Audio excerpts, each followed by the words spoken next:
자, 안녕하십니까. 자, 17강 학습 목표. 오늘은 소유권에 대해서 우리가 살펴보도록 하겠습니다.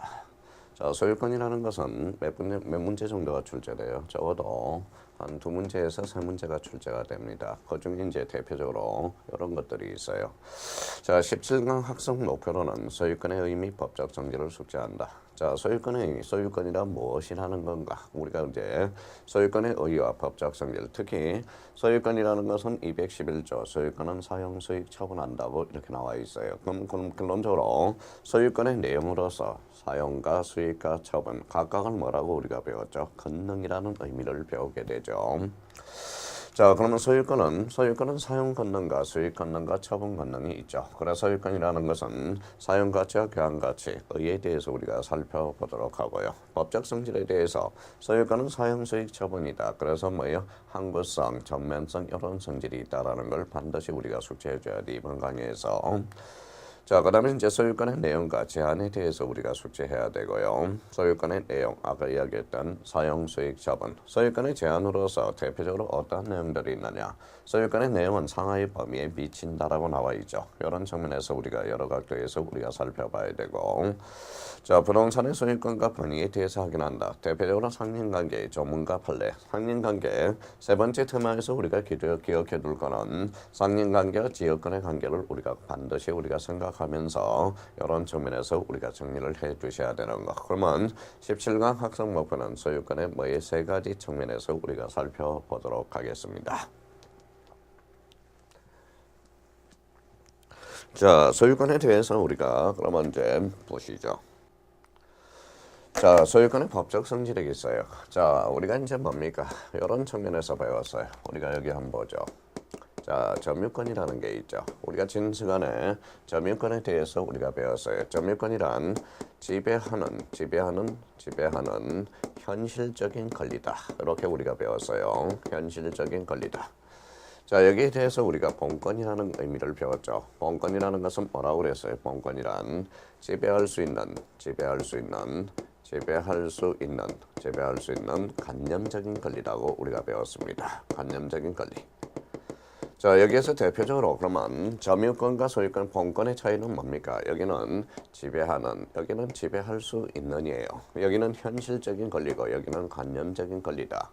그래서 점유권이라는 기본 개념 정도는 우리가 확인해 놔야죠. 지배할 수 있는 현실적인 권리, 본권이란 지배할 수 있는 관념적인 권리라는, 이 관념적이라는 것은 대표적으로 이제 머릿속이죠. 머릿속. 요 머릿속이라는 것은 대표적으로 어떠한 의미를 가져하죠? 바로 추상이라는 의미를 가져옵니다. 자, 소유권과 관련돼서 대표적으로 이제 뭡니까? 본권과 관련돼서 소유권이라는 게 있고요. 대표적으로 이제 제한물권이라는 게 있다고 그래서요. 제한물권. 자, 소유권은 대표적으로 몇 가지 권능, 사용과 수익과 처분이다. 소유권, 사용, 수익, 처분이라는 거. 자, 여기에서 영입물권이 탄생하게 되죠. 영입물권이라는 것은 대표적으로 사용, 수익, 즉 사용 가치를 따져주는 것으로서 지상권이라는 게 있고요. 그 다음에 지역권이라는 게 있고, 대표적으로 전세권이라는 게 있어요. 자, 담보물권에 대해서 우리가 뭐예요? 바로 처분 가치를 따져주는 거죠. 그래서 유치권, 그 다음에 질권, 대표적으로 저당권이 있죠. 저당권이 있죠. 자, 그러면 우리가 이제 제한물권은 대표적으로 왜 제한물권이라고 그랬어요? 자, 소유권 측면에서 사용수익을 제한하고 있으니까 소유권, 제한물권이라고 그러죠. 그래서 소유권과 제한물권이 싸우면 언제나 제한물권이 우선한다. 그러면 결론적으로 자, 여기에서 이제 본권, 즉 소유권이죠. 소유권이라는 것은 지배할 수 있는 관념, 그래서 법적 승리란 권리의 성격에서 관념적인 권리다라는 게 여기에서 탄생하게 됩니다. 관념적인 권리라는 게 탄생하고 있죠. 자, 점유권이 물건을 사실상 지배할 때 승리한 권리인데 비해서 소유권은 물건을 지배할 수 있는 권리다. 권리라는 것은 뭐라고 그랬어요? 권리라는 것은 법이 주는 힘 또는 이익, 이게 바로 대표적인 권리라고 그랬죠.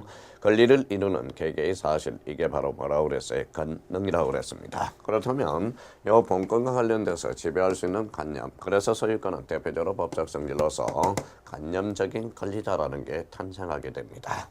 그래서 소유권 측면에서 그렇게 법적 성질을 따져줄 필요가 있다라는 거. 자, 그러면 권리의 편격과 관련돼서 우리 법적 성질을 우리가 한번 확인했고요. 자, 권리의 내용들. 그러면 여기에 대한 권리의 내용을 뭐라고 그래요? 바로 권리의 내용을 권능이라고 그럽니다. 자, 소유권 측면은 대표적으로 사용과 수익 처분. 그러면 이제 전면성을 가지고 있다. 자, 소유권 측면에서 소유권이라는 밥그릇에 사용 수익 처분이 있다. 그게 별로 통일성이라는 말을 써주게 되죠. 그래서 탄력성, 항구성. 탄력성을 가지며 항구성을 가진다. 항구성을 가진다는 것은 대표적으로 소유권은 소멸시의 대상이 아니다라는 의미가 연계됩니다. 그래서 전면성이란 소유권이 가지는 물적 지배는 물건이 가지는 사용가치, 즉 사용수익 권능과 교환가치, 즉 처분 권능의 전부에 전면적으로 미친다. 그래서 전면성이라는 말을 써주게 돼요. 자, 소유권은 혼인성이라는 건 한마디로 뭡니까? 우리 두 자로 건지만 짬뽕입니다. 소유권은 짬뽕이다. 이렇게는 출제되지 않겠죠. 그 짬뽕이 바로 혼인성이라는 거예요. 소유권은 그 권능인 사용권과 수익권과 처분권, 단순한 집합제가 아니라 그러한 권능을 소유권에 의해서 도출, 파생되는 것을 바로 우리 혼인성. 우리 기본서에서도 이 권리의 내용에 대해서 우리가 전면성, 혼인성에 대해서 자세히 우리가 다뤄놨고요. 자, 탄력성이란 소유권 위에 제한 물건이 설정되며 소유권의 권능은 중지되지만 자, 그것을 용과한 것이 아니며 그것이 해소되면 본래의 상태로 회복된다. 그래서 대표적인 탄력성을 가지고 있습니다. 자, 리얼에 이제 항구성이라는 게 있죠. 항구성은 잘 기억해 둘 필요가 있어요. 그래서 소유권은 바로 소멸시효에 걸리지 않는다. 이 항구성과 관련돼서 꼭 기억해 둘 거는 바로 소유권이라는 게 있어요. 이 소유권에 비해서 우리가 상린관계라는 게 탄생하게 되죠. 상린관계.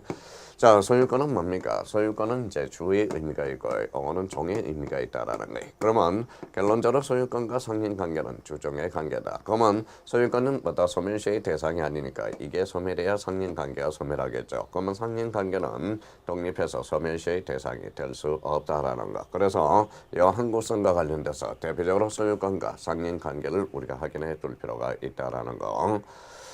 자, 그러면 소유권의 객체는 물건에 하나다. 오케이. 그래서 소유권의 대상은 물건에 하나죠. 여기에서 우리가 자꾸 헷갈리는 것은 이 지문에서 헷갈리는 것은 뭡니까? 바로 물건. 자, 물건의 객체는 물건의 객체, 즉 대상은 자, 물건에 하나다 이렇게 나오면 물건에 하나다고 이걸 자꾸 책을 읽다 보면 구분을 못하는 사람이 있어요. 자, 물건의 객체는 물건에 하나다. 어때요? X죠. 왜? 소유권이라는 게 있죠. 소유권은 물건으로서 대표적인 권리가 된다고. 그래서 물건의 객체는 물건에 하나다. 이러면 X. 물건의 객체는 물건도 있고 뭐다. 대표적으로 A적으로 권리도 있다라는 걸 확인해 둘 필요가 있어요. 그래서 우리가 이런 의미를 잘 보라고요. 우리가 책을 읽을 때 자, 앞에 뭐가 붙었어요? 소유권의 객체야. 소유권의 객체는 물건에 하나다라는 겁니다. 그러면 거기에 비해서 물건의 객체는 물건에 하나다. 이러면 X가 된다. 그러면 물건의 객체는 물건 또는 뭐다 권리에 하나다. 이렇게 나와야 되겠죠. 자, 그렇다면 소유권의 우리 법적 성질은 일단 여기에서 포인트는 관념적인 권리다라는 걸 다시 한번 숙지해 두시고 그러면 본권이라는 것은 지배할 수 있는 현실적인 권리가 아니라 지배할 수 있는 관념적인 권리다. 자, 점유권과 관련돼서는 지배하는 현실적인 권리. 그래서 나중에 등기법과 관련돼서 점유권은 지배할 수 있는 현실적인 권리니까 점유권은 등기 능력이 없다. 이런 측면으로서 떨어져 나간다라는 걸 확인해 둘 필요가 있어요. 권리의 내용. 권리의 내용은 반드시 확인해 둘 것은 항구성입니다. 그러면 211조에 우리는 권리의 내용으로서 소유권의 내용으로서 즉 권리의 내용이 되죠. 그래서 사용과 수익과 처분이라는 요 권능이 있다라는 것. 거기에서 대표적으로 전면성, 혼인성, 탄력성, 항구성이라는 게 탄생하고 요 항구성에 대해서 기억을 해 두시고 소유권의 객체 요거 한번 조심해서 다뤄놔야 된다는 거. 그래서 소유권의 법적 성질과 권리의 내용과 그 다음에 소유권의 객체에 대해서는 요 정도 우리가 확인해 두시면 됩니다. 자, 그러면 이제 소유권의 내용이죠. 계속적으로 우리가 나오고 있네요. 소유권의 내용에 대해서. 자, 소유자는 그 물건, 그 소유물을 사용수익 처분할 권리가 있다라고 나와 있죠. 이거는 대표적으로 소유권의 내용으로서 211조에 규정이 되어 있다고. 그래서 우리 용익물건이 탄생하게 되는 것은 대표적으로 요 용익이라는 게 탄생하고 항상 머릿속에 기억해 둘 거는 요 사용수익은 바로 뭐예요? 대표적으로 사용가치라는 걸 확인해 둘 필요가 있어요. 자, 처분이라는 것은 이거는 바로 담보죠. 그래서 교환 가치를 따져주는 거예요. 교환 가치. 자, 교환 가치라는 것은 교환 가치라는 것은 항상 담보로 빠진다라는 거. 담보. 이 담보라는 것은 대표적으로 교환 가치는 대표적으로 경매 청구권이 하나 발생한다는 걸 기억해 둘 필요가 있어요. 그러면 경매 청구권은 대표적으로 담보 물건과 연결이 되어 있다고. 그러면 우리가 항상 문제를 풀 때 자, 가등기라는 게 있어요. 가등기. 자, 가등기와 담보 가등기가 있네요. 담보 가등기. 자, 가등기와 관련돼서는 물권법 총칙 부분에 대해서 우리가 배웠죠. 그러면 가등기라는 것은 가등기와 담보 가등기의 구별력은 항상 일반 가등기냐 담보 가등기냐 확인을 해 두셔야 돼요. 자, 일반 가등기는 대표적으로 뭡니까? 이거는 임시가짜로서 순위 보존적 효력이 있다. 그렇게 연결되기 시작하죠. 그래서 순위 보존적 효력이 있다. 담보 가등기는 담보 그러면 경매 청구권. 그러면 담보라는 것은 대표적으로 경매 청구권이 발생한다. 경매 청구권. 이 경매 청구권은 대표적으로 경매를 받아서 내가 우선적으로 바뀌었다. 이게 바로 우선 변제적 효력이 발생한다라는 거예요. 자, 우선 변제적 하면 우하면 항상 우하면 뭐예요? 우하면 물이라고 생각해야 돼요. 우물. 다시 우하면 물. 그래서 대표적으로 여기 물상대의로 연결되기 시작해요. 자, 우물입니다. 자, 우선 변제적 효력에서 대표적으로 이걸 뭐라고 그러느냐? 대표적인 이거는 실체법상 효력이라고 합니다. 실체법상 효력이다. 자, 그러면 결론적으로 경매 청구권 우선 변제적 효력, 실체법상 효력. 그 실체법이라는 것은 뭐라고 우리가 통상 배웠죠? 대표적으로 민법을 지칭하고 있다고. 민법. 그래서 우리 담보 가등기와 관련돼서는 가담법. 그래서 가담법. 대표적으로 민사특별법에서 우리가 배우게 됩니다. 자, 그렇다면 항상 우리가 책을 읽을 때 항상 책을 읽을 때 뭡니까? 기본서나 우리가 문제를 풀 때 항상 뭡니까? 제가 주장하는 것은 뭡니까? 눈으로 공부하는데 눈으로 암기하되 뭡니까? 눈 떠서 외우라는 말을 많이 합니다. 그냥 가등기야 가등기. 눈 뜨고 외워요. 임시가짜로서 순위 보존적 효력이 있다. 담보라는 거에 툭 치면 경매 청구권, 툭 치면 우선 변제적 효력, 우하면 툭 치면 물상대의. 그래서 우물이라고 연결을 해 두시고 여기에서 우선 변제적 효력, 내가 우선 경매를 받아서 우선 받겠다. 이게 대표적인 경매 청구권이 우리가 발생하게 된다고. 그러면 대표적으로 그게 실체법상 효력이요. 그거는 민법으로서 민법은 실체법을 지칭하는 겁니다. 대표적으로 그래서 민사특별법으로 연결이 된다. 앞으로 본능적 반사적 효과가 나와야 돼요. 반사적 조건 반사가 아니라 반사적으로 탁 나와야 돼요. 담보, 경매 청구권, 우선 변제적 효력, 물, 실체법상 효력, 민법. 그럼 결론적으로 민사특별법으로 연결이 된다. 그래서 우리 소유권의 내용에 대해서는 여러 각도에서 우리가 써먹으니까 각각을 뭐라고 그래? 권능이라는 개념을 다시 한번 잡아주시고, 자, 소유권의 내용으로서 그래서 소유자는 그 소유물을 사용 수익할 처분할 권리가 있다. 이렇게 이제 의미를 우리가 모두 딱 기억해 두시면 돼요. 자, 그럼 다시요. 사용 권능이란 목적물의 용도에 따라서 이를 이용할 수 있는 권능. 이게 대표적인 사용 권능이다. 수익 권능이란 목적물로부터 생기는 가시를 수취할 수 있는 권리. 그래서 우리 대표적으로 이제 이런 의미를 자꾸 던져놓으라고요. 우리가 전문권에서 개와 새끼의 관계를 우리가 또 따져봐야 돼요. 개와 새끼. 개라는 것은 대표적으로 엄물이고 요 새끼라는 것은 탁 치면 뭡니까? 요거는 가실이다라는 걸 자꾸 연결하라고 그랬죠. 이 가실이라는 것은 새끼와 관련돼서는 대표적으로 요거는 법정 가실이 천연 가실이 되죠. 그래서 천연 가실. 자, 그래서 대표적인 천연 가실이 됩니다. 자, 그러면 이제 개와 새끼의 관계에서 개는 엄물, 새끼는 가실. 이거는 마음의 눈을 떠야 돼요. 책을 읽을 때 마음의 눈을 뜨지 않는다면 우리는 뭡니까? 책은 그 자체로 글씨를 읽고 있다라는 거예요. 우리는 글씨를 읽는 게 아니라 뭐예요? 마음의 눈을 떠야 요 글을 파악하면서 기원서를 읽어나갈 수가 있다. 그러면 개하면 툭 치면 엄물, 새끼하면 툭 치면 가실. 요 새끼는 뭐다? 바로 천연 가실이 되는 겁니다. 자, 여기에 대해서 이자, 이거 한번 읽어보세요. 그랬더니 이자, 이러면 게임 끝난 겁니다. 이자에 대해서는 대표적으로 법정 가실을 지칭하고 있다. 이런 의미를 자꾸 잡아둬야 돼. 그러면 우리 전문권에서 가실 수취권은 가실에는 바로 선인자만 가실을 수취하는데 이때 가실은 법정 과실도 포함되고 천연 과실도 포함되고 사용 이익도 포함된다고 했죠. 그러면 수익 권능이란 목적물이 생기는 과실을 수치할 수 있는 권능이 바로 수익 권능이다. 자, 처분 권능이란 사실적 처분, 목적물을 변형, 개조, 파기하는 것 같은 법률적 처분, 양도, 담보, 물건의 설정을 우리가 포함하고 있다. 그래서 각각의 권능, 사용 권능, 수익 권능, 처분 권능, 그 다음에 대표적으로 요게 의미를 우리가 확인해 주실 거예요. 자, 소유자는 소유자의 이제 소유권의 제한이라는 게 나와 있죠. 제한이라는 게 뭐가 나와 있느냐? 소유자는 소유물을 사용, 수익, 처분할 권리가 있지만 그거는 법률의 목적의 범위 내에서만 허용된다. 이때 법률의 목적 범위 내는 명령과 규칙은 포함되지 않는다. 그 측면에서 소유권의 제한과 관련돼서 이 의미를 우리가 확인해 둘 필요가 있다라는 거. 자, 그렇다면 이제 우리가 다음 단계로 한번 보시죠.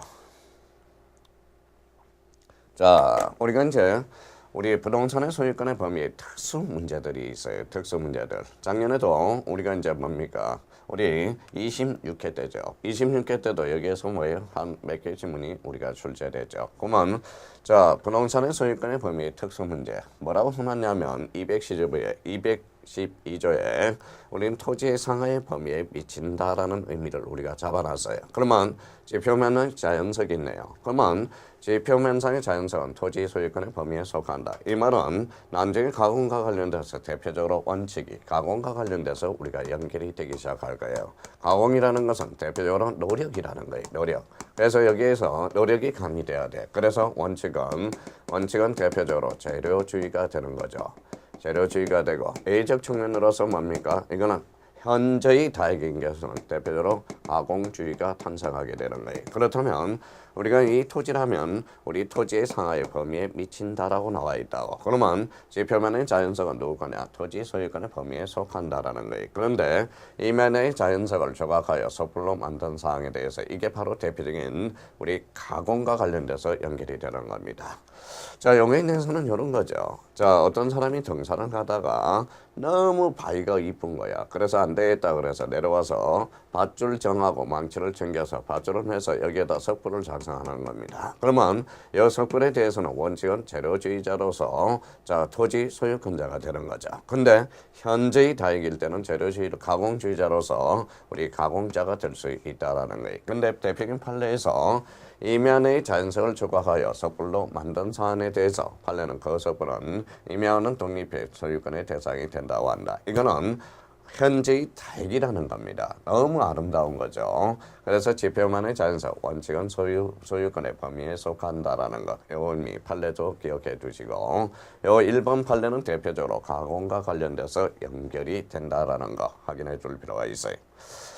자, 강석입니다. 강석에 대해서 강물을 채굴하고 체력한 권리는 국가가 이를 부여할 권능을 가지며 이에 대해서 토지 소유권의 효력이 미치지 않는다. 여기에 대해서 우리가 한번 보죠.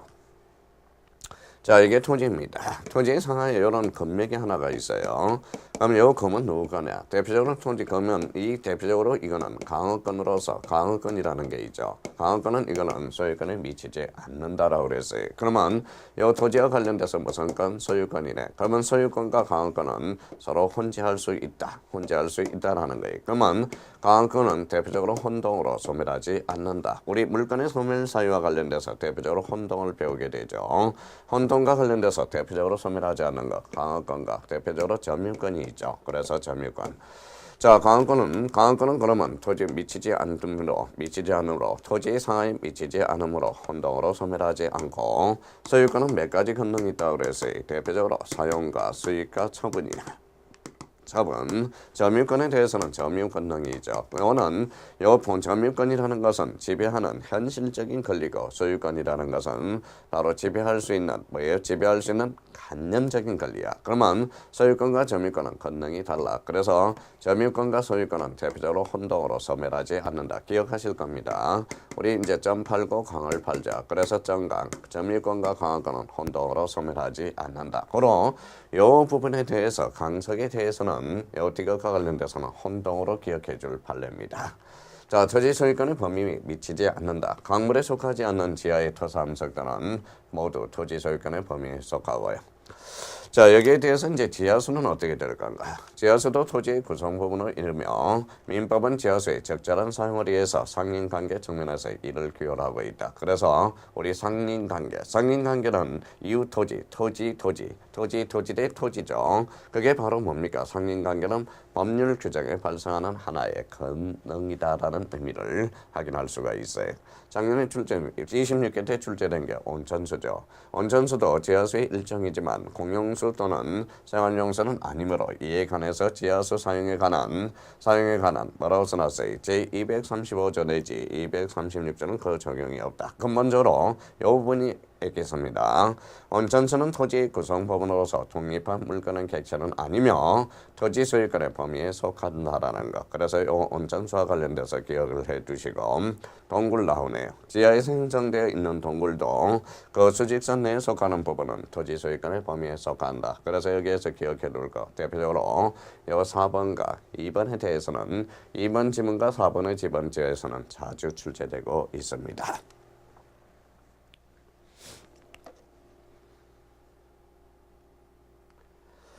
자, 상인관계네요.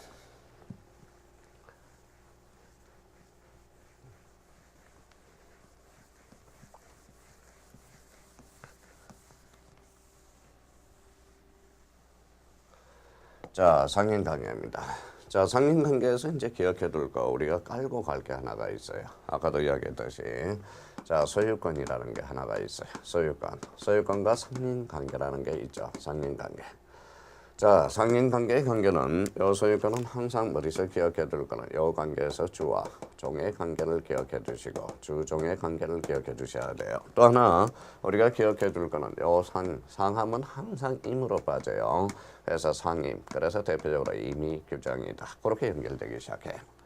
자, 그렇다면 여기에서 임의 규정은 항상 뭘로 빠지느냐? 대표적으로 특약이라는 단어로 우리가 빠져들어가게 돼요. 그래서 상인관계는 특약으로 배제시킬 수 있다. 이런 의미가 이제 하나 탄생하게 됩니다. 그래서 상임이라는 걸 기억해두고 요 소유권과 뭐다 상인관계의 관계는 주와 종의 관계다. 이걸 한번 기억해달라는 겁니다. 이게 소멸이야, 이게 소멸하겠죠. 그럼 결론적으로 상인관계는 독립해서 소멸시의 대상이 될 수 없다라는 거. 이걸 하나 기억해 두셔야 되고. 자, 또 하나 상인관계에서 기억해 둘 거는 요 상인관계와 뭐의 지역권에 대해서 우리가 비교를 해 놓으셔야 돼요. 머리 구조가. 요 상인관계 지역권은 이렇게 세 가지 측면에서 기둥을 딱 세워놔야 돼요. 그러면 요 인자는 뭡니까? 바로 토지죠. 상인관계는 대표적으로 토지 대 토지라는 거예요. 그러면 요 토지 대 토지는 반드시 린이니까 인접성이 요구된다.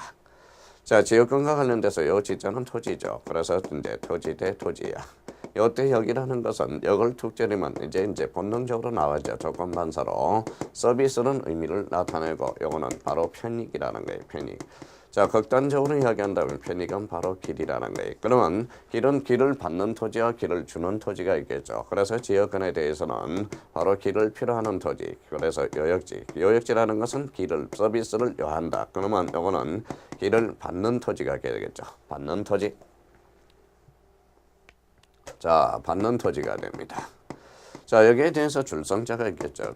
서비스를, 성역지라는 게 있죠. 서비스를 준다. 그러면 서비스를 주는 그래서 주는 토지가 바로 성역지가 된다는 거예요. 그래서 편익을 받는 토지가 요역지요. 편익을 주는 토지가 바로 대표적인 성역지가 돼. 그러면 이때 토지와 토지는 어떨 건가? 그래서 지역권은 토지 대 토지를 대상으로 해. 근데 이때 토지는 반드시 인접성이 요구되는 것은 아니다. 대표적으로 조망권이라는 게 있어요. 이 조망권도 일종의 지역권으로서 우리 조망권은 요 토지와 토지가 반드시 인접성이 요구되는 것은 아니라는 거.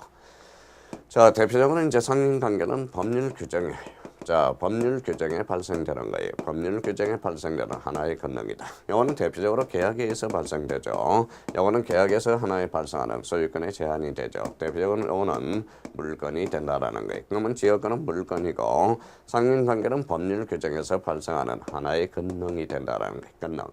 자, 여기에서 대표적으로 상린관계는 건너으로서 요거는 대표적인 등기 능력이 없고 지역권은 등기 능력이 있다라는 요 상린관계와 지역권의 관계에서 요 관계를 비교해놓고 우리가 우리 지문들을 읽어 나가셔야 돼. 그러면 항상 요 두 가지 측면에서 보셔야 돼요. 소유권은 주고 상린관계는 종이다. 그러면 상이라는 것은 상인, 그래서 특약이라는 걸 우리가 기억해 주시고 상린관계와 지역권의 관계를 요 세 가지 측면에서 하면 상린관계는 우리가 무난하게 우리가 볼 수가 있다라는 거예요. 그래서 우리 민법 216조에서 244조는 서로 인접하거나 이웃하는 부동산의 소유권을 대상으로 하여 상호간의 이용을 조절하는 것을 내용하라는 규정하는데 이를 상린관계라 그런다. 우리는 이제 기본서 읽으면 기본서에서 우리가 뭐다 나술한 걸 우리가 약술한 걸 설명한 걸 우리가 여기 화면을 보고 있어요.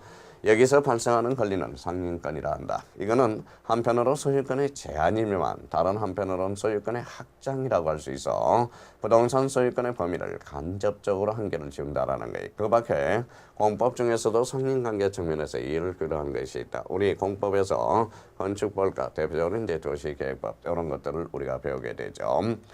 자, 적용 범위와 관련돼서 상린관계는 인접하거나 이웃하는 부동산 소유권에 적용된다. 이 말은 아까 말씀드렸듯이 우리 상린관계는 토지가 반드시 인접성이 요구된다라는 걸 확인할 수가 있어요. 자, 상린관계의 규정의 성격 여기에서 대표적으로 여기에서 꼭 기억해 둬야 돼. 여기 이 지문입니다. 당사자 간의 특약으로 유효하다. 그래서 당사자 간의 특약으로 유효하다. 즉 임의 규정이라는 거예요. 앞으로 상린관계를 등은 상임이라는 걸 들어요. 그러면 상린관계는 결론적으로 특약으로 배제시킬 수 있다. 이 측면에서 아주 자주 출제되고 있으니까 기억해 둘 필요가 있고요. 자, 다른 물건의 준용과 관련돼서 지상권, 전세권도 준용하고 있습니다. 준용 규정이 나와 있어요. 그러면 지상권자 사이 또는 지상권자와 인지 소유자 사이에 그 사이에 준용하며 전세권 사이 또는 전세권자의 인지 소유자와 지상권 사이도 준용되고 있다라는 거. 임대차에 대해서는 유추할 필요가 있다는 것이 통설이다. 그러면 대표적으로 지상권, 전세권 준용이고 여기 요 지문 조심해야 돼요. 이것과 관련돼서. 그래서 요 세 가지 의미. 그래서 요 의미와 요 의미를 잡아두실 필요가 있어요. 그러면 요 칠판에 보시면 상린관계의 개념과 그럼 상린관계의 법적 성질은 바로 임의 규정이라는 걸 잡아놓고 다른 물건에도 준용하고 있다라는 걸 확인만 해 두시면 된다라는 거.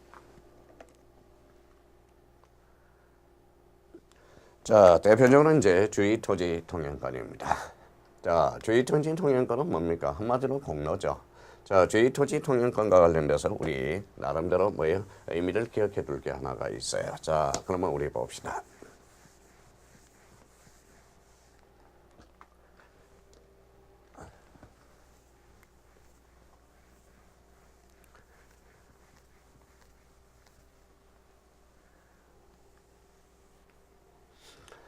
자, 주의토지 통행권과 관련돼서는 우리가 뭡니까? 25회 때 출제가 됐어요. 작년에는 이제 뭐 출제가 안 됐지만 주의토지 통행권과 관련돼서 우리가 항상 기억해 둘 거는 주의토지 통행권과 관련해서 친하지 않는 단어가 있어요. 바로 미래라는 거예요. 미래. 장래, 미래 이런 단어가 나오면 주의토지 통행권은 무조건 X입니다. 이걸 하나 의미를 잡아가면서 우리가 치고 들어가다가 자, 통행을 목적으로 타인의 토지를 이용할 수 있는 경우 크게 당사자 간의 약정, 그럼 약정 통행권이겠죠. 대표적으로 법률 규정에 발생하는 법률 통행권이 생길 수 있습니다.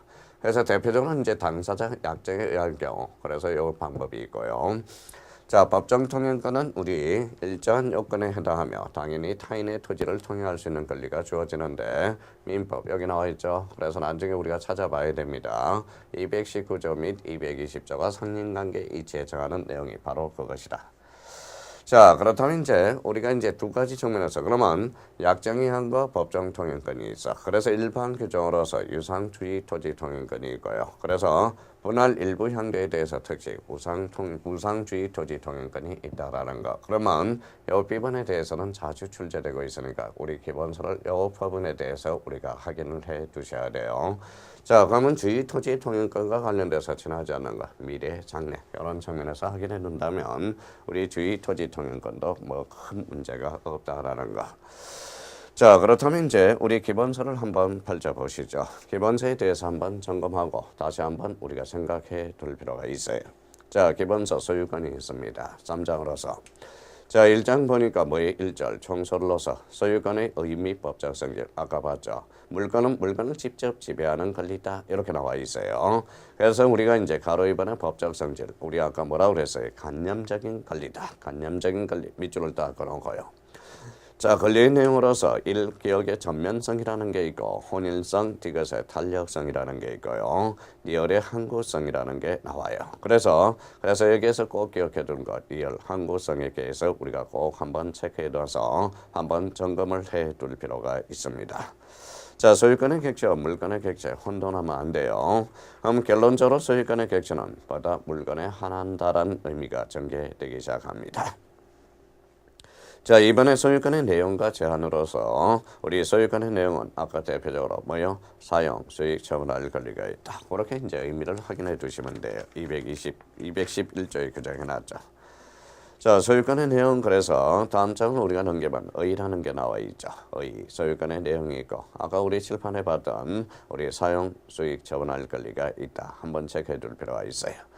자, 소유권의 권한은 바로 법률의 범위 내에서 허용된다. 이때 법률의 범위 내라는 것은 대표적으로 그 밑에 명령과 규칙은 포함되지 않는다라는 걸 확인해 두셔야 되고 자, 부동산의 소유권의 범위와 관련돼서 1. 토지 소유권의 범위가 나오네요. 그래서 212조. 그러면 토지의 소유권은 정당한 이익이 있는 범위 내에서 토지의 상하에 미친다. 여기에서 꼭 기억해 둘 거는 특수 문제로서 그래서 강석이라는 것, 강석 꼭 기억해 둬야 돼. 여기에서 강원권이 하나 탄생함으로써 좀 우리 소유권과 강원권은 혼동으로 소멸하지 않는다라는 거. 요 2번에 대해서 한번 꼭 체크해 달라. 자, 그 다음에 4번에 온천수도 꼭 확인해 두셔야 돼요. 온천수와 관련돼서 그 의미 하나 잡아두시면 되겠습니다. 기본서는 그 정도 한번 체크해서 보시면 될 것 같아요. 자, 우리가 이제 상린관계라는 게 있어요. 기본서 한번 찾아보세요. 아직 못 찾았습니까? 예, 찾아봐요. 상린관계. 자, 상린관계에서 우리가 법적 성질, 적용 범위와 관련돼서는 우리 상린관계는 이웃이죠. 그래서 반드시 인접성이 요구된다라는 걸 우리가 기억해 줘야 되고 상린관계 규정의 성격으로서 대표적으로 기억해 둘 거는 뭡니까?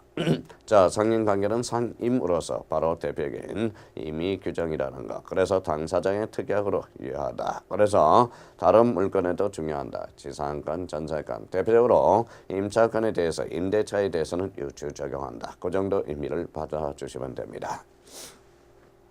자, 그러면 생활방해 금지 우리가 조문이 있고요. 211조와 관련돼서 우리가 이제 참 이런 측면에서 본다면 우리가 뭐예요? 소유권과 관련돼서 조문들이 많아요. 나름대로. 그래서 인지사용 청구권이라는 게 나와 있고요. 216조.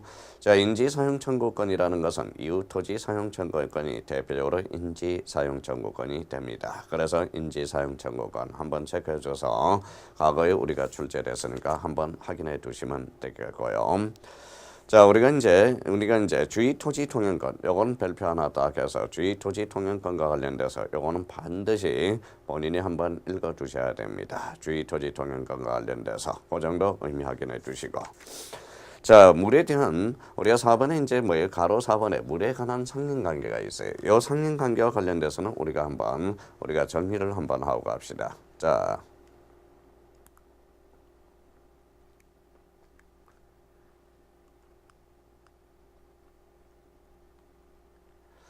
자, 그렇다면 이제 대표적으로 이제 상린관계. 자, 우리가 이제 물에 관한 상린관계로서 이 간섭이 있으면 간섭이 우선 적용되는 거.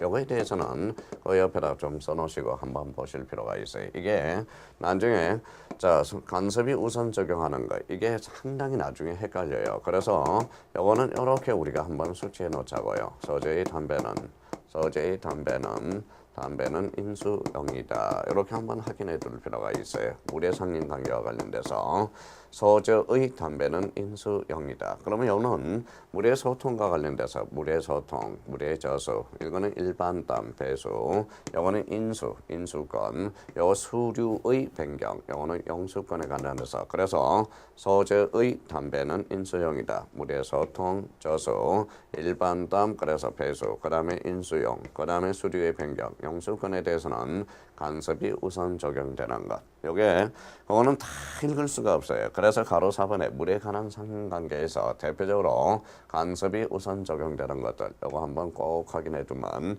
요 파트에 대해서는 복잡하지만 나름대로 정리가 될 수 있어요. 그래서 여기 뭐 1번에 자연 뉴스도 나오고 2번에 대표적으로 2번에 인공적 배수도 나오고 동그라미 3번에 여수급여 청구권이라는 게 나오고요.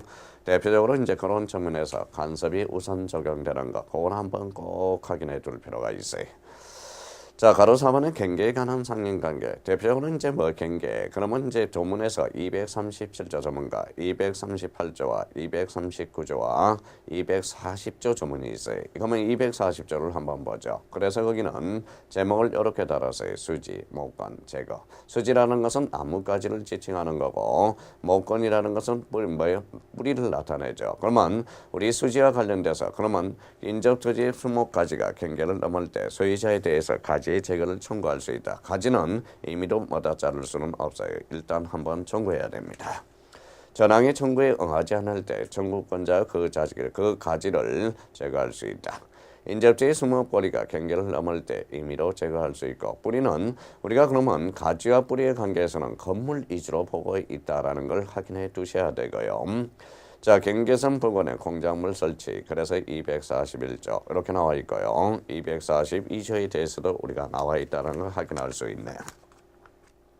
자, 그렇다면 이제 디귿에 보니까 우리가 이제 기본서 디귿 보니까 뭐에 차면 시설 의무가 나와 있고 그다음 리얼에 지하 시설에 대한 제한이 있죠. 그런 측면에서 본다면 이 조문과 관련돼서는 꼭 한번 캐치해 주시면 됩니다. 그렇다면 우리 간섭 우선 적용되는 거 요거 한번 잡아둬야 돼. 소재의 담배는 인수영이다. 요거 한번 불러봐요. 소통, 그다음에 저수, 일반담 배수, 그다음에 인수권 수리의 변경, 영수권에 대해서 한번 확인해 달라는 거. 17강 학습 목표 소유권입니다. 그러면 우리가 첫 번째 소유권의 의유와 법적 성질에 대해서 우리가 봤고요. 소유권이란 그러면 대표적으로 사용수익 처분하는 것 다시 한번 정리해봐요. 법적 성질은 우리가 대표적 소유권이라는 것은 항구성을 가짐으로써 소유권은 소멸시의 대상이 아니다. 그런 소유권이라는 것은 대표적인 관념적인 권리다. 이렇게 이제 의미가 되고요. 소유권의 내용과 제한이 있죠. 소유권과 내용의 제한으로서 대표적으로 우리 이제 여러 가지 각도에서 배웠죠. 상인관계라는 게 있었고 여러 가지 이제 주의 토지 통행권, 인지 사용 청구권 이런 측면에서 그러면 우리가 부동산의 소유권의 범위는 토지의 상하에 미친다. 대표적으로 온천권에 대해서, 강화권에 대해서 우리가 살펴봤고요. 그러면 상인관계의 조문과 판례를 우리가 숙지하면 되고 기본서에 나름대로 정의를 해놨으니까 상인관계의 조문과 판례를 한번 숙지해놓고 상인관계가 나오면 항상 뭘 비교하라? 상인관계와 지휘권을 비교한다면 이 17강 학습 목표는 무난히 달성한 것이라고 보시면 됩니다.